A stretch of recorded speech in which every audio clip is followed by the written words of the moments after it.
Mistakes వైపు చూస్తే ఇది బ్లండర్ మిస్టేక్ అని కనబడుతుంది అందరికీ. దానివల్ల అంటే అతను ఎవరవుతారో తెలియదు కానీ అది టోటల్ ఇష్యూయే నిన్నంతా దాని మీద నడిచింది. అది ఎపిసోడ్ ఆల్మోస్ట్ దాని మీద నడిచింది.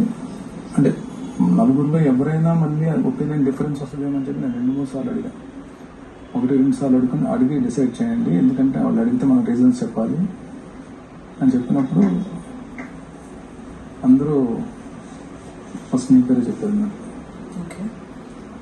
సెకండ్ ఎవరిని మరి చేద్దాం అన్నప్పుడు ఫ్లోరా గారు ఆల్రెడీ అంటే ఫ్లోరా గారు ఏంటంటే game wise talks wise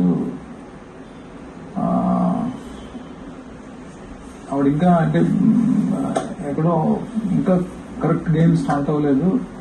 plus నేను కూడా టోటల్ 13 మెంబర్స్ కూడా మనమే కాదు ఆల్ టైం కూడా మొత్తం అందరూ ఒక ఒపీనియన్ కలెక్టివ్ ఒపీనియన్ కింద ఆవిడని మోస్ట్ బోరింగ్ కింద పెడుతున్నారు కదా అని సెకండ్ ఒపీనియన్ ఏమో ఫ్లోరా గారిని తీసుకున్నారు. సో సుమన్ అన్న గారి టాపిక్ వచ్చేటప్పుడు సుమన్ అన్న నేను నాకు సారి చెప్పారు, you day by day you're improving and you are getting day by day very good support అని చెప్పి సుమన్ అన్న గురించి చెప్పారు. అండ్ సంజయ్ గారు కూడా మొత్తం ఒకటి అంటే ఇక్కడ ఎవరి మీద ఎవరికి పర్సనల్ గ్రెడ్జెస్ కానీ పర్సనల్ ఎనిమిటీ కానీ ఎవ్వరికీ లేదు. అందుకనే నేను క్లియర్ కట్ గా